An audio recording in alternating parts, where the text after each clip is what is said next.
Hello everyone.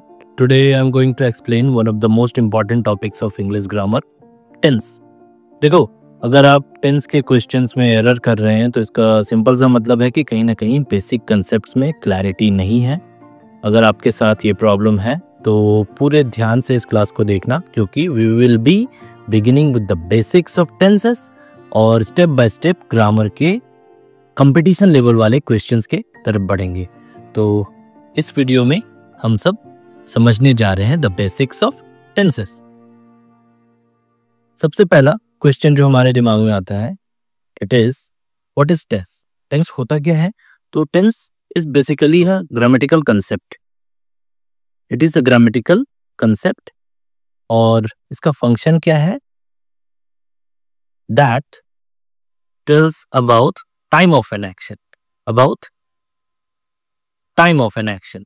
अब देखो, बात यहाँ पर हो रही है टाइम की। तो we all know that time is divided into three categories. First one is present, second one is past and the third one is future. Present, past and future. Now देखो, किसी भी लैंग्वेज में, English या किसी भी language में अगर आप बात करने जा रहे हैं तो what you should know how to frame sentence. Sentence को कैसे फ्रेम करना है, कैसे बनाया जाए, क्योंकि कन्वर्सेशन में कभी हम लोग पास्ट के बारे में बात करते हैं, कभी कुछ प्रेजेंट के लिए बात करते हैं, कभी फ्यूचर के लिए बात करते हैं, तो सेंटेंस का फॉर्मेशन अलग अलग होता है। तो सेंटेंस फ्रेमिंग यहाँ पर बहुत इंपॉर्टेंट हो जाता है। सेंटेंस फ्रेमिंग के लिए हमें क्या आना चाहिए? We should know the structures of different tenses. Structures of different tenses, है ना। देखो, अभी हम लोग बात कर रहे हैं स्ट्रक्चर्स के बारे में। तो स्ट्रक्चर्स होता क्या है? टेंस में स्ट्रक्चर्स होता क्या है? स्ट्रक्चर्स के तीन इंपॉर्टेंट कंपोनेंट हो गए। तीन इंपॉर्टेंट कंपोनेंट में सबसे पहला subject, second one is verb and the third one is object. These are the three important components of structure of tense। किसी भी टेंस के स्ट्रक्चर को अगर देख लोगे तो तीन चीज हमेशा रहता है, सब्जेक्ट, वर्ब और ऑब्जेक्ट। अब इसमें सब्जेक्ट क्या है? Subject is doer of the action. Subject is doer of the, for example, Kohli hits the ball for four. इस एग्जाम्पल में Kohli is the doer of action. यहाँ पे काम कौन कर रहा है? कोहली कर रहा है। एक्शन क्या है? हिट्स, है ना। अब एक और एग्जाम्पल हम लोग देखते हैं। देखो, subject can also be focus of the sentence। it can also be focus of the sentence। जैसे कि देखो, जैसे कि Kohli is the best batsman. In both of this sentences, दोनों सेंटेंस में सब्जेक्ट जो है वो कोहली ही है, पहले वाले में भी और दूसरे वाले में भी। फिर भी सेंटेंस में डिफरेंस है। पहले वाले में जो वर्ब है हिट्स, उसका जो इम्पैक्ट है वो डायरेक्टली ऑब्जेक्ट रिसीव कर रहा है। यहाँ पर ऑब्जेक्ट हो गया ball and it is directly receiving the impact of this verb. दूसरे सेंटेंस में Kohli is the batsman, best batsman. तो यहाँ पर क्या, इस के थ्रू क्या पता चल रहा है? इसके थ्रू क्या हम लोगों को ऐसा पता चल रहा है कि यहाँ पे कोई एक्शन हो रहा है? नहीं ना। So it is an example of, state of being. State of being, state of being का मतलब होता है होना। जैसे कि एक और सेंटेंस, फॉर एग्जाम्पल, ये सेंटेंस देख लो, Delhi is the capital of India. इस सेंटेंस में यहाँ पर एक्शन क्या हो रहा है? कुछ नहीं है, एक्शन कुछ भी नहीं है। Is is simply N example of state of being. ये स्टेट ऑफ बीइंग को बताता है। तो देखो, यहाँ पे डिफरेंस है दोनों वर्ब में, hits and is. Is state of being बतला रहा है और हिट्स जो वो डायरेक्ट उसका इम्पैक्ट जो है ऑब्जेक्ट रिसीव कर रहा है ना। दोनों सेंटेंस में फर्क है। एक में जो सब्जेक्ट है डूअर ऑफ द एक्शन है, दूसरे में subject is simply focus of the sentence. तो यहाँ पर हम लोगों ने भी क्या डिस्कस कर लिया? We have already discuss subject. Now we are going to discuss verb. Structure में वर्ब का भी यूज किया जाता है। Verb can either be an action word, it can either be an action word और स्टेट ऑफ बीइंग, या फिर ये स्टेट ऑफ बीइंग भी हो सकता है। स्टेट ऑफ बीइंग मतलब होना, state of being. Verb as an action word है ना। कौन सा, कोई बहुत सारे एग्जांपल्स हमारे दिमाग में आ सकते हैं, जैसे कि this cat steals my lunch every day, है ना। बिल्ली है जो रोज मेरी लंच चोरी कर लेती। तो this cat steals my lunch every day, यहाँ पर ये कैट क्या है, सब्जेक्ट, स्टील्स ये वर्ब हो गया, and it is N direct action word, my lunch every day. State of being, I am a teacher, I am a teacher. तो यहाँ पे कोई एक्शन नहीं हो रहा है, कुछ काम नहीं किया जा रहा है, ये बस है ना। आई यहाँ पर सब्जेक्ट हो गया, और आई का स्टेट ऑफ बीइंग क्या है कि वो एक टीचर है। यू आर अ स्टूडेंट, तो ये तुम्हारा state of being. Now subject to verb के बाद एक टेंस के स्ट्रक्चर का सबसे इंपॉर्टेंट कंपोनेंट हो जाता है object. Object as we know is receiver of the action. Object is receiver of the action. Then देखो ऑब्जेक्ट भी बहुत टाइप्स का हो सकता है, जैसे कि first one is direct object, then there is indirect object, या फिर ऑब्जेक्ट ऑफ प्रीपोजिशन। देखो सिंपल वर्ड्स में ऑब्जेक्ट का काम होता है एक्शन के इम्पैक्ट को रिसीव करना। ऑब्जेक्ट का काम होता है एक्शन के इम्पैक्ट को रिसीव करना। जैसे कि in this example, I kicked the football. यहां पे किक्ड इज द वर्ब, और किक का जो इम्पैक्ट है वो डायरेक्टली रिसीव कर रहा है फुटबॉल, है ना। Then there is another example, किया जाता है 3 पार्ट्स में, present, present, past and future, और तीनों पार्ट्स आगे जाकर के 4 सब कैटेगरीज में डिवाइड हो जाते हैं। जैसे प्रेजेंट का 4 पार्ट हो गया, simple present, present continuous, present perfect and present perfect continuous. Similarly past का भी ऐसा 4 क्लासिफिकेशन है, और फ्यूचर का भी ऐसा ही क्लासिफिकेशन है। So all together there are 12 tenses, there are 12 tenses. और हम लोग क्या करने जा रहे हैं, एक एक करके सारे टेंस के स्ट्रक्चर और एग्जांपल्स को यहां से हम समझेंगे। So now we will learn how to frame sentences. तो सबसे पहले सिंपल प्रेजेंट। सिंपल प्रेजेंट का स्ट्रक्चर होता है सब्जेक्ट प्लस V1 और V5 एंड देन ऑब्जेक्ट।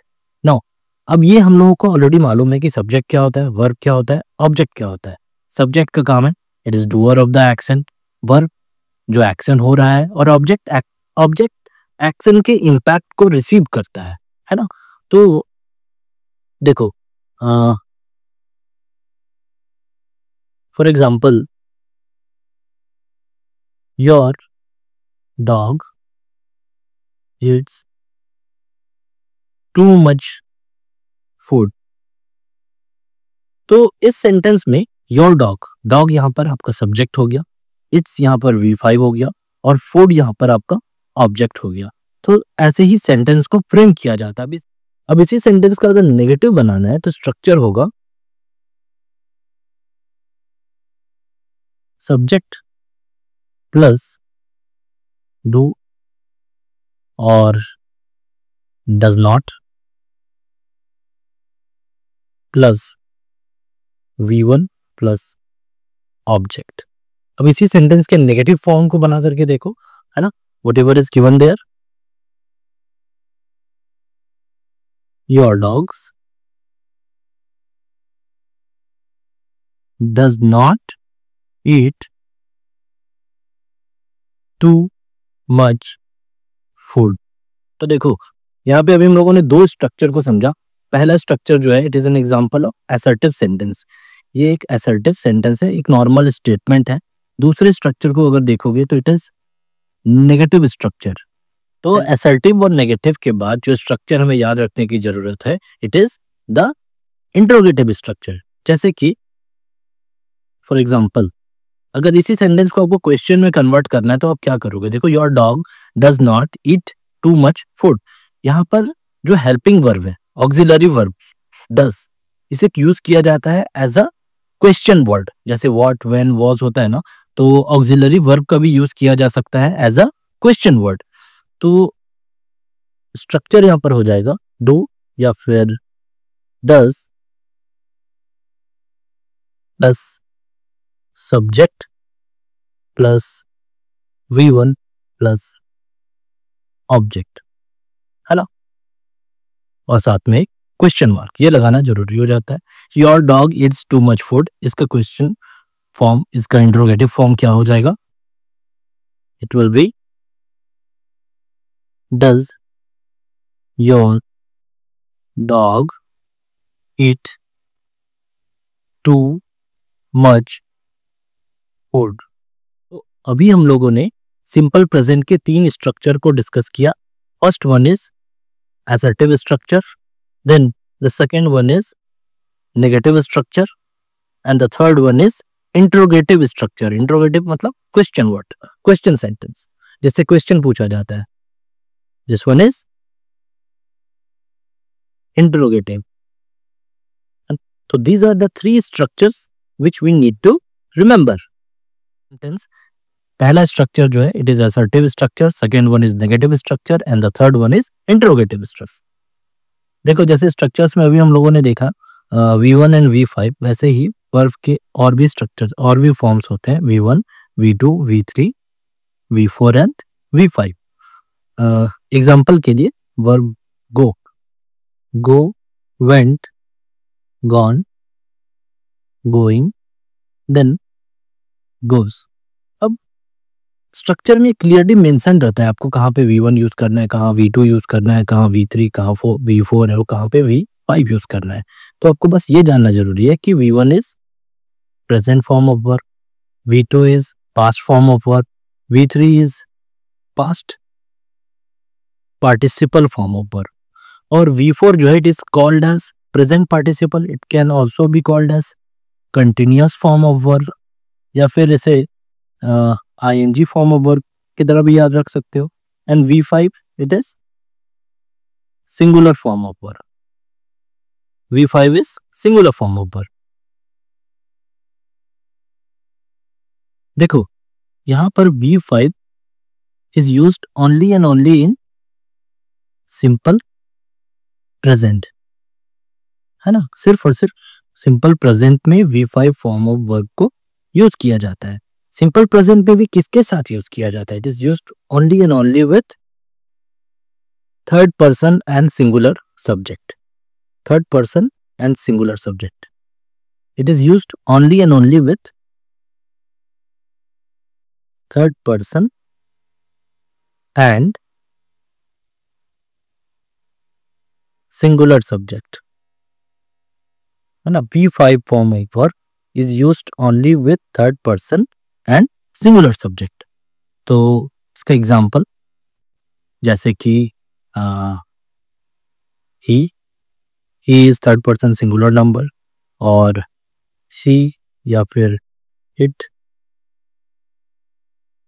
और it can also be any name, किसी भी तरह का नाम अगर है इसके साथ what do we use only V5 form of verb.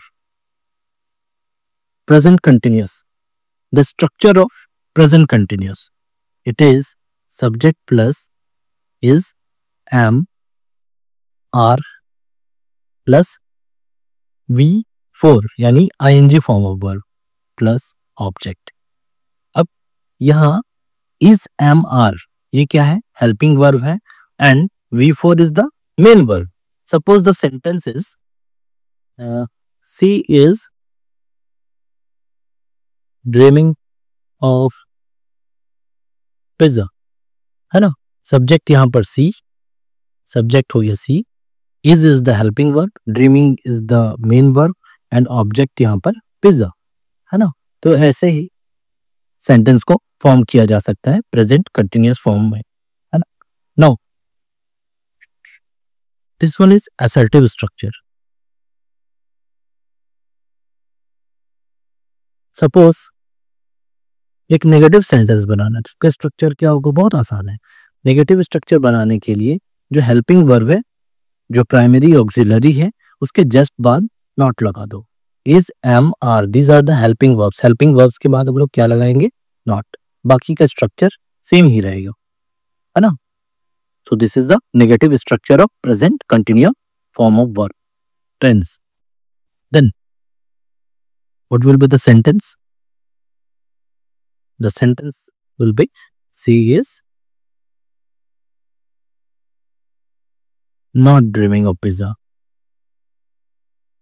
अब अगर इसी का इंट्रोगेटिव फॉर्म अगर बनाना है ना, तो फिर से यहाँ पे सबसे ज्यादा इंपॉर्टेंट रोल हो जाता है ऑक्सिलरी वर्ब का, है ना? What is the auxiliary verb here? Is, am, are.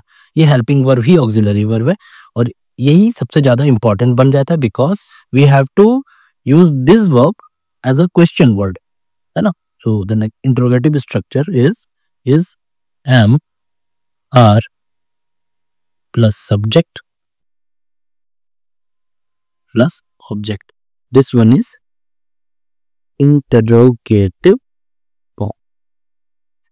This is the interrogative form of, or the interrogative structure of present continuous tense. What will be the sentence? Is she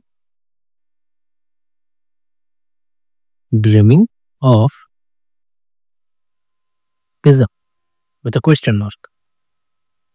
Now, so these are the three structures of present continuous. First one is assertive structure, second one is negative structure, and the third one is interrogative structure, है ना? Now, the structure of present perfect tense. Subject plus have, has plus V3 plus object. Example, I have eaten all the chocolates. इस example में have here is the helping verb and V3 is the main verb. have यहाँ पर helping verb है and V3 is the main verb. This one is assertive structure. ये हमारा assertive structure होगी.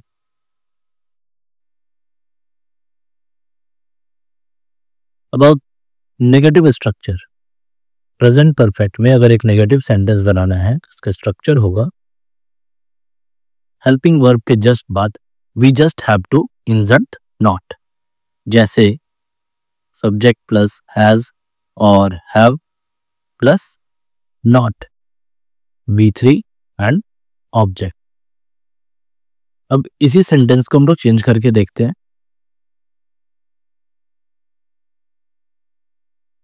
I have not eaten all the chocolates. तो even in present perfect tense यहाँ सबसे ज्यादा प्रोमिनेंट, सबसे ज्यादा इंपॉर्टेंट हो जाता है हमारा helping verb, because helping verb के जस्ट बाद हम लोग नॉट लगा के नेगेटिव बना सकते हैं और अगर इंट्रोगेटिव बनाना है तो same helping verb is suppose to be used as a question word. जैसे कि have, has,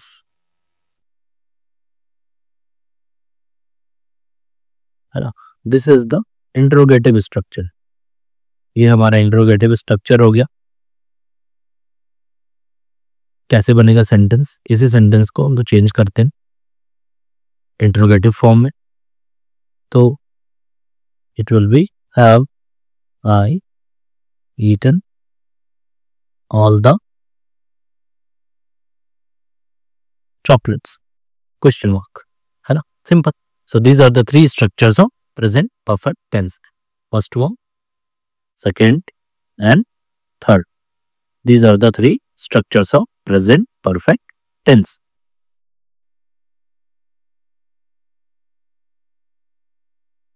देखो, present perfect continuous is actually mixup of two different tenses. Perfect tense और कंटिन्यूअस टेंस का ये मिक्सअप है. तो इसमें परफेक्ट वाली सेंस भी आनी चाहिए और कंटिन्यूअस है ये भी पता चलना चाहिए. तो the structure is subject plus have, has plus been object.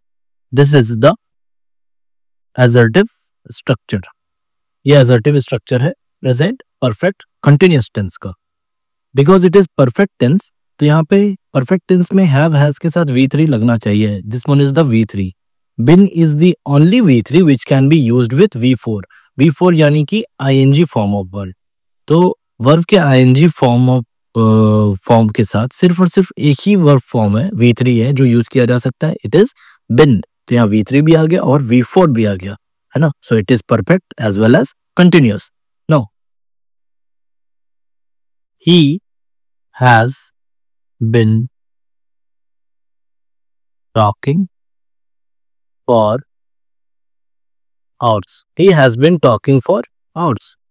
This one is an example of present perfect continuous tense. For का यूज किया जाता है when we have to present duration, है ना. एक period of time के लिए for का यूज किया जाता है, point of time के लिए we use since.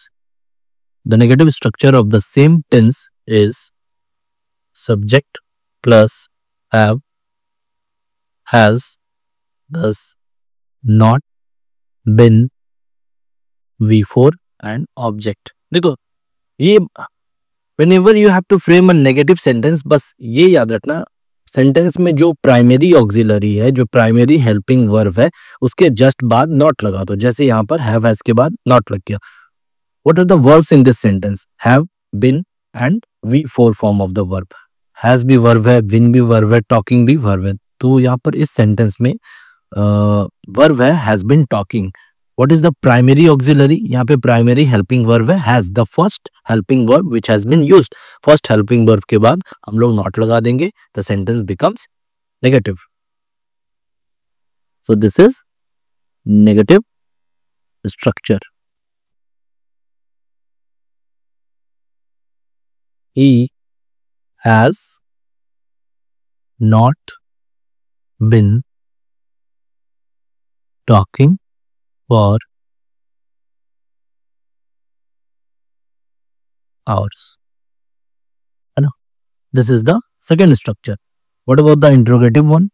अगर interrogative sentence बनाना है तो structure हो जाता है helping verb से. हम लोग question, helping verb is supposed to be used as question word. यहाँ पे helping verb क्या है? have और has.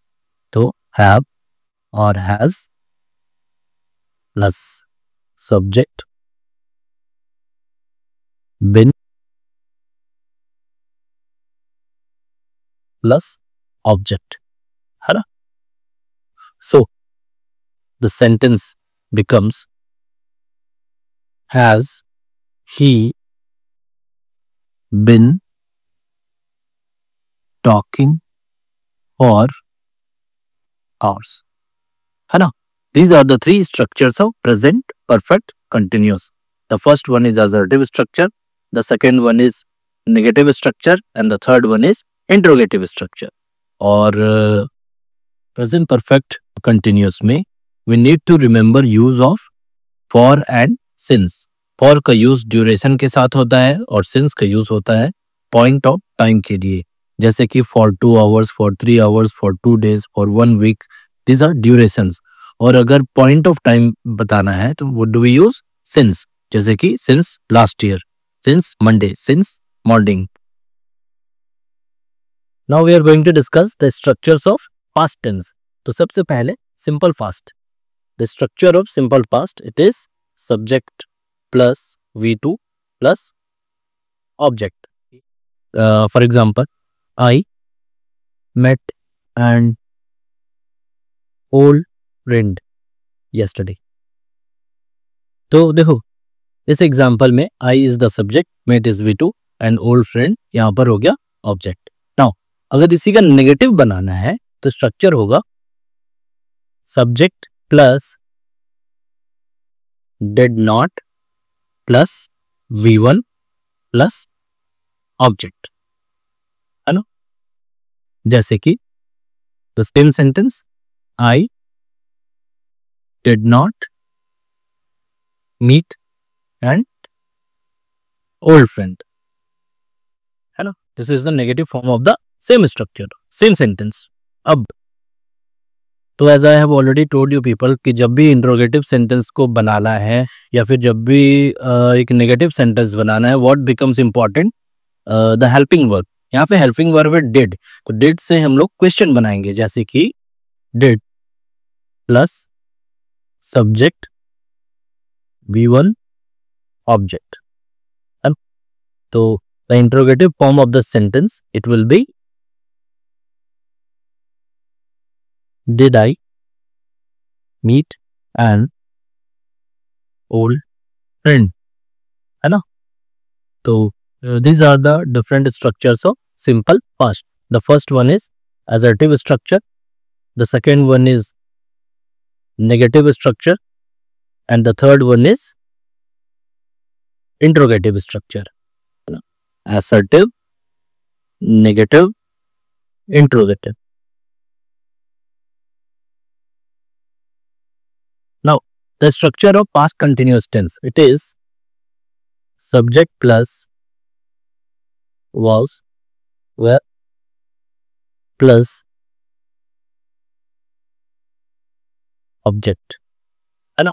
This is the assertive structure of past continuous. तो इसका एग्जाम्पल होगा subject C was laughing at her own jokes. तो यहाँ पर C is the subject, was is the helping verb and laughing is the V4 form of the verb. और ये structure हो गया assertive structure. Then comes negative structure. Negative structure में subject plus was, were, not, before and object. This one is negative structure. Example, she was not paying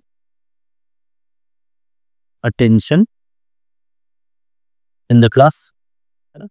ये negative structure हो गया. Then comes interrogative structure. As I have already told you people कि जब भी sentence को negative में change करोगे या फिर इंट्रोगेटिव में चेंज करोगे तो सबसे ज्यादा इंपॉर्टेंट हो जाता है हेल्पिंग वर्ब, जैसे कि was यहाँ पर है। तो देखो was when we have to frame a negative sentence, बस was where helping verb के जस्ट बाद, प्राइमरी ऑक्सिलरी के जस्ट बाद we have to put a not। और अगर इंट्रोगेटिव बनाना है तो same auxiliary verb can be used as a question word. So this is the interrogative structure. ये हो गया हमारा interrogative structure of fast continuous tense. जैसे कि example, were you day dreaming. Again day dreaming का मतलब होता है दिन में सपने देख। तो क्लास में बैठ करके कुछ कहीं और खोए हुए हो तो teacher may ask you were you day dreaming again, है ना। So these are the three structures of past continuous. The first one is assertive, second one is negative structure and the third one is interrogative structure. Interrogative structure के end में एक question mark होना चाहिए, है ना। First, second, third. The structure of past perfect tense is subject plus had plus V3 plus object। past perfect में ये सबसे इंपॉर्टेंट पार्ट हो जाता है, had plus V3, है ना। तो for example, if I say something like I had already finished my lunch before the break। Lunch break के पहले ही किसी ने अपने लंच को खत्म कर दिया है। तो देखो पास्ट परफेक्ट टेंस में क्या होता है ना कि अब अगर सेंटेंस से इतना है I had already finished my lunch, तो it can be considered as incomplete sentence, है ना। ये गलत नहीं होगा लेकिन इनकम्प्लीट हो जाएगा सपोज सेंटेंस अगर यहीं पर एंड हो जाता है, क्योंकि पास्ट परफेक्ट का पर्पस ही है दो पास्ट एक्शन में ज्यादा पुराने पास्ट एक्शन को बताने का ना। There is recent past, there is distant past, और डिस्टेंट पास्ट के लिए ज्यादा पुराने पास्ट एक्शन के लिए हम लोग पास्ट परफेक्ट का यूज करते हैं। जैसे यहाँ पे बिफोर द ब्रेक, तो ये ब्रेक हो गया रिसेंट पास्ट, और उससे भी पहले क्या हो रहा है, फिनिश द लंच, है ना। and the subject here is I, had is the helping verb and V3 form हो गया finished. ठीक है, तो this is an example of assertive structure of past perfect tense. Now the negative structure. Negative structure क्या होगा? Helping verb के just बाद not लगा देना और कुछ नहीं करना है. हेल्पिंग वर्ब यहाँ पर क्या है? Had. Subject plus had plus not plus V3 plus object, है ना? This is the negative structure.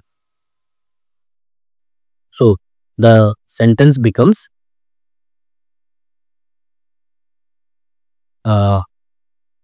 I had not prepared for the test, है ना? तो had not here, not यहाँ पर क्या हो गया? नेगेटिव बनाने के लिए यूज हुआ है. हेल्पिंग वर्ब had के जस्ट बाद नॉट लगा, देखो. So the subject is I, had is the helping verb, not is the negative word, and prepared is V3. Now comes the interrogative structure. Interrogative structure में क्या important हो जाता है? Helping verb, यानी कि यहाँ पर had is the helping verb and we are going to use had as a question word. Had plus,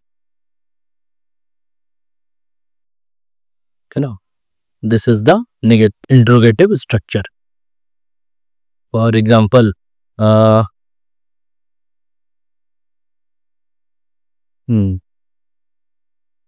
had you ever seen such a terrible movie?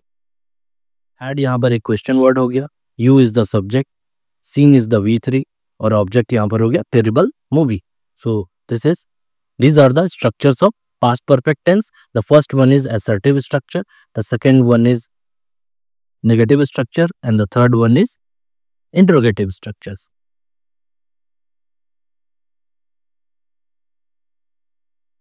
Now past perfect continuous, जैसे कि present perfect continuous के case में था, past perfect continuous is also amalgamation of two tenses. यहाँ पे एक perfect tense है, दूसरा कंटिन्यूअस टेंस है, दोनों का ये मिक्सअप है. तो इसमें V3 भी आना चाहिए और V4 भी आना चाहिए, and there is only one V3 which can be used with V4 and it is been, है ना? So the structure is subject plus had, been, देखो हैड प्लस V3 हो गया, ये been is the V3, and then V4 plus object, और this is the assertive structure. Assertive structure of past perfect continuous tense. और example, they had been waiting for the bus for an hour. देखो इस sentence में subject यहाँ पर they, had is the helping verb, been it is part of the structure, been also acts as V3, क्योंकि ये perfect tense है तो इसमें V3 भी होना चाहिए, और एक ही V3 है जो V4 के साथ यूज हो सकता है, and it is bin. Waiting is the V4 है एंड ऑब्जेक्ट हो गया यहाँ पे बस. नो द नेगेटिव स्ट्रक्चर, देखो नेगेटिव स्ट्रक्चर के लिए आई have already told you people, बस हेल्पिंग वर्ब के बाद नॉट लगा दो, बाकी सब कुछ सेम रहेगा, सब्जेक्ट प्लस हैड. देखो यहाँ पे हेल्पिंग वर्ब भी ऐसा नहीं है कि सिर्फ एक ही हेल्पिंग वर्ब है had, there is this been is also helping verb, है ना? This V4 is verb, had is verb, been is also verb, और हैड बिन ये दोनों क्या है? हेल्पिंग वर्ब है. बट प्राइमरी तो जो सबसे पहला हेल्पिंग वर्ब है उसके जस्ट बाद हम लोग नॉट लगाते हैं. Negative form of the past perfect continuous. तो example,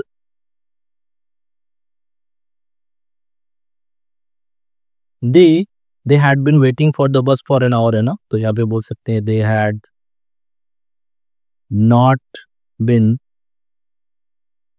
had not been enjoying the heat. तो धूप में खड़ा तो ऑब्वियसली एंजॉय तो नहीं करेगा. they had not been enjoying the heat. This is the negative example of past perfect continuous. अब इसके इंटरोगेटिव फॉर्म को देख लेते हैं. इंटरोगेटिव फॉर्म के लिए फिर से क्या इंपॉर्टेंट हो जाता है? Helping verb. Helping verb here is had plus subject plus, तो नेगेटिव बनाना है या इंटरोगेटिव बनाना है, in both the cases what becomes important? The helping verb. Had के बाद नॉट लगा दिया, नेगेटिव बन गया. हैड को as a question word use कर दिया, इंट्रोगेटिव बन गया. So an example,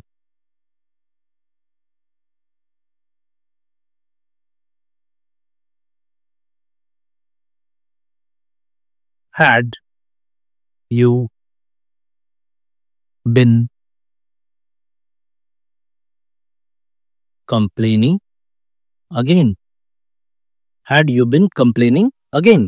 So this sentence is an example of interrogative form of past perfect continuous. So these are the different structures of past perfect continuous. The first one is assertive structure. The second one is negative structure, and the third one is interrogative structure.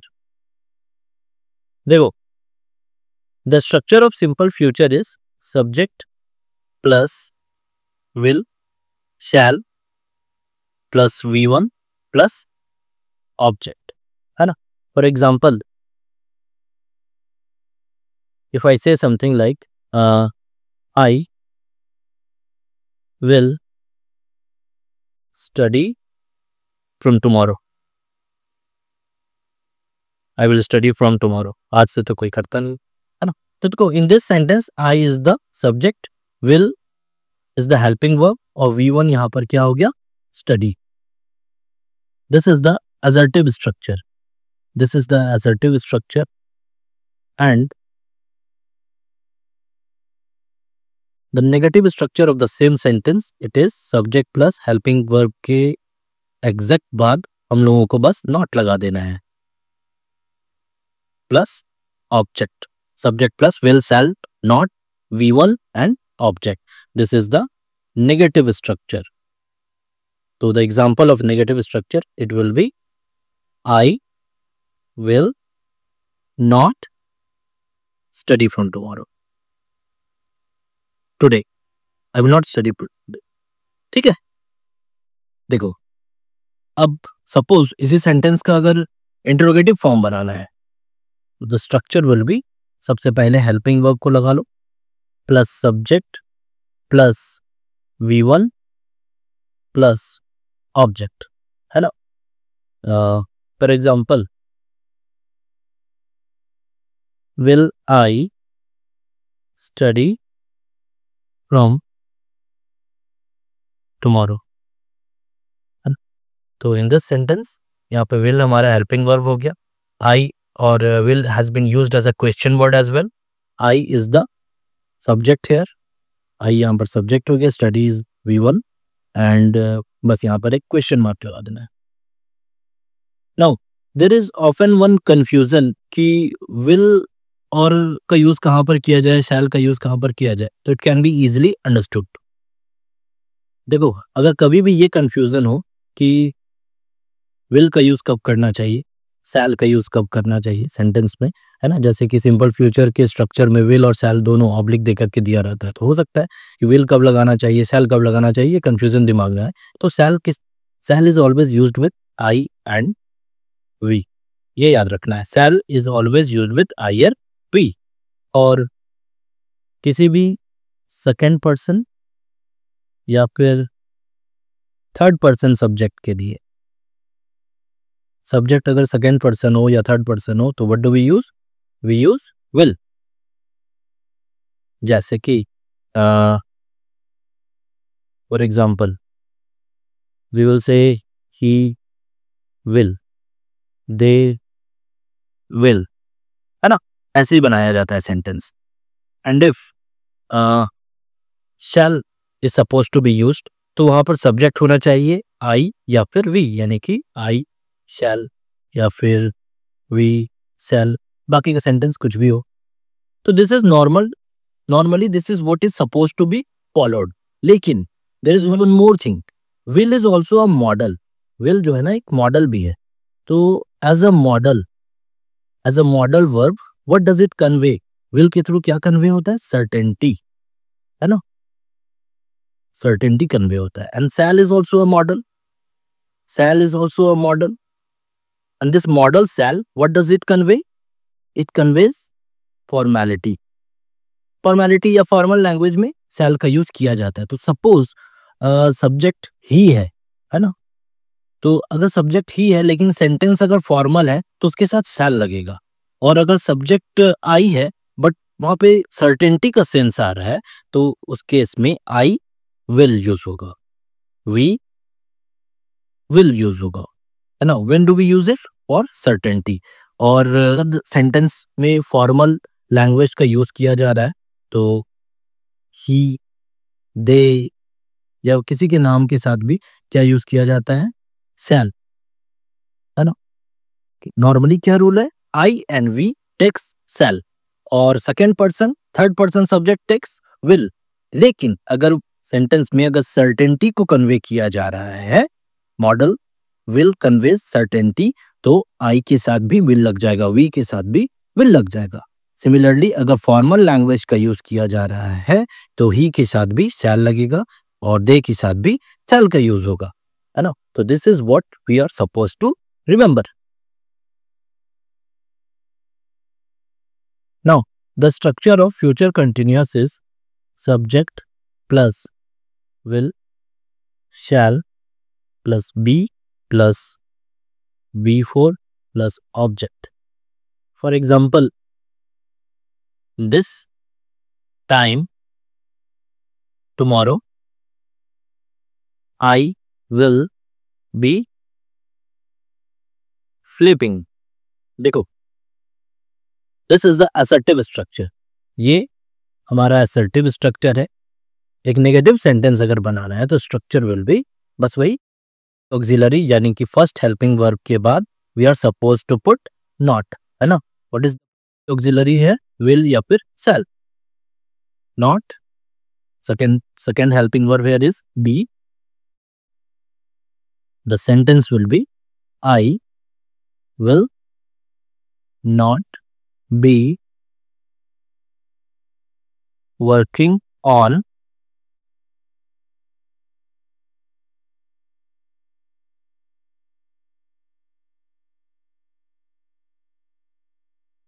Sunday.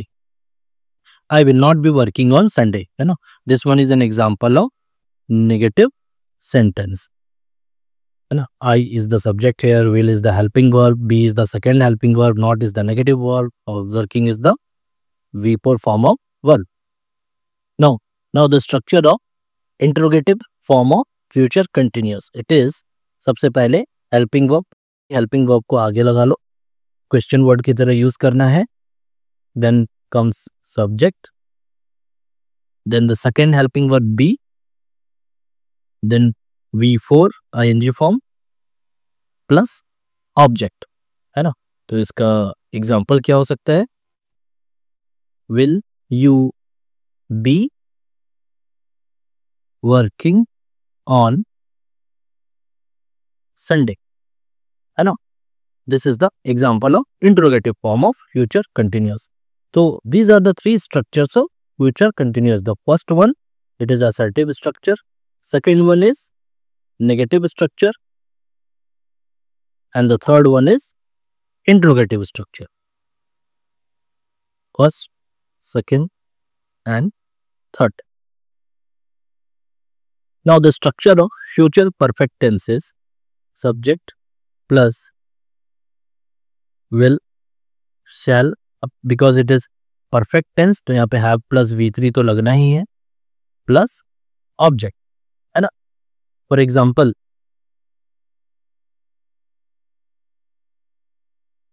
by 8 p.m. I will have finished my work. Now, the negative structure of the same sentence, फिर से वही जो helping verb है, ये auxiliary है, उसके exact बाद में we are going to put not लगा दो, negative word हो गया, have plus V3 plus object, है ना।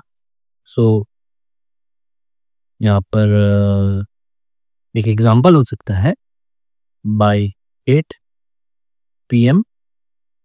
I will not have cleaned my room. And the first one is assertive structure. Second one is negative structure, है ना. यहाँ पर not का यूज किया जा रहा है. I is the subject here, will is the helping verb, primary auxiliary, not is the negative word, have plus V3, have cleaned, and room is the object है. इंट्रोगेटिव फॉर्म के लिए हम लोगों को क्या करना है? सबसे पहले हम लोगों को जो ऑक्सिलरी है, it is suppose to be used as question word, जैसे कि विल और shall plus subject plus have plus V3 plus object. For example, will you have completed your homework by then? इस सेंटेंस में will has been used as a the auxiliary as well as a question word. Question पूछने के लिए भी will का use किया जा रहा है और वो as a ऑक्सिलरी यानी कि पहला हेल्पिंग वर्ब की तरह भी यूज किया जा रहा है. Have completed is have plus V3 and homework is the object here. So these are the three structures of future perfect tense. First one is assertive, second one is negative structure and the third one is interrogative structure, है ना. Now the last one future perfect continuous का structure होगा subject plus will, shall, have, been. Because it is perfect tense तो यहाँ पे एक V3 भी लगाना होता है and there is only one V3 which can be used with V4. It is been. been ही एक मात्र V3 फॉर्म है जिसको V4 के साथ यूज किया जा सकता है ना. and because it is perfect tense, it is continuous tense, तो दोनों को होना जरूरी है. V3 भी होना चाहिए और continuous भी होना चाहिए. तो been plus V4 plus object. This is the assertive form of the future perfect continuous. For example, by next year, I will have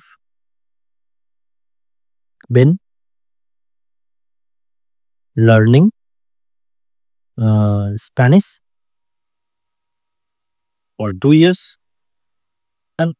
तो इस सेंटेंस में यहाँ पर I is the subject, will have been ये आप हमारा helping verb हो गया. will have been helping verb में auxiliary है will.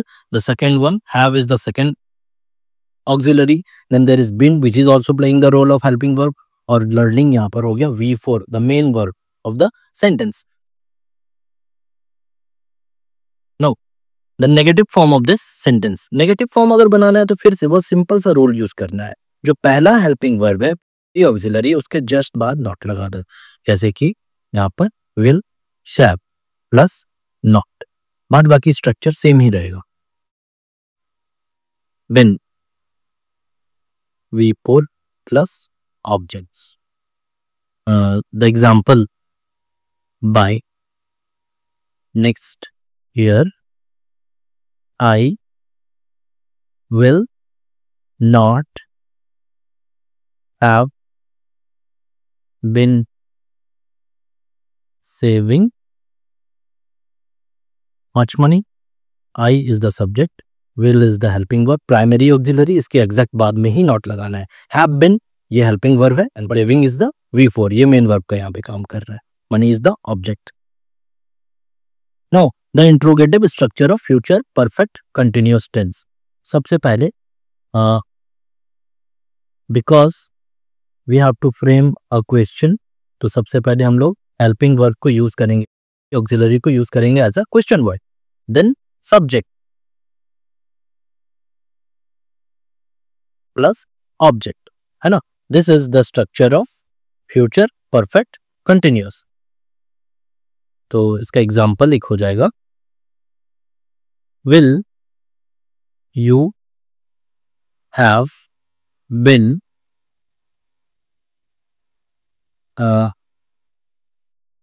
avoiding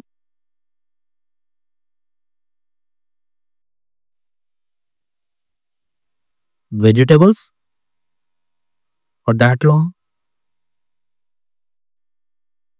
कोई है जो कभी वेजिटेबल्स खा ही नहीं रहा, फ्यूचर में भी नहीं खा रहा है.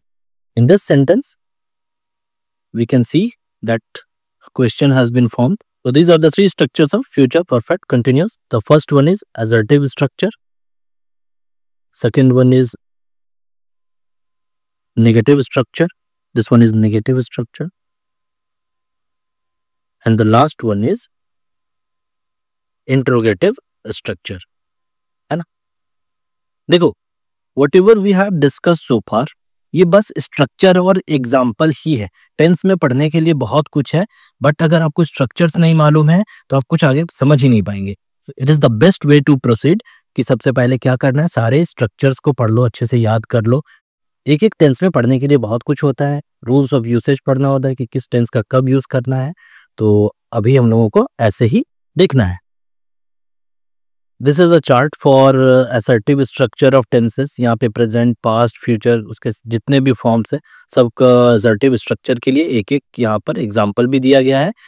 You can copy it down, paste it somewhere in your room ताकि बार बार उसे देख सको. Similarly this is a chart of negative structure. यहाँ पर फिर से सारे tense, all the 12 tenses and their structures, the negative structures, सब कुछ यहाँ दिया गया with an example for each. And this one is an example of interrogative structure of tenses. है ना? All the 12 tenses and their interrogative structures with an example for each. This is how we are supposed to proceed. तो whatever we have discussed here, अभी तक हम लोगों ने जो भी पढ़ा, it was simply the basics of tenses. है ना? टेंस का बेसिक, स्ट्रक्चर्स, एग्जाम्पल्स, इतना कर लेने के बाद ही अगर आप आगे कुछ पढ़ोगे तो आपको समझ में आएगा. Otherwise it will B useless. हमेशा कंफ्यूज रहोगे कि क्या पढ़ाया जा रहा है, क्या बताया जा रहा है. तो स्ट्रक्चर्स को अच्छे से याद कर लो, एग्जाम्पल्स को समझ लो, and soon I will come back with an explanation video of something more about tenses. Until then, good bye everyone.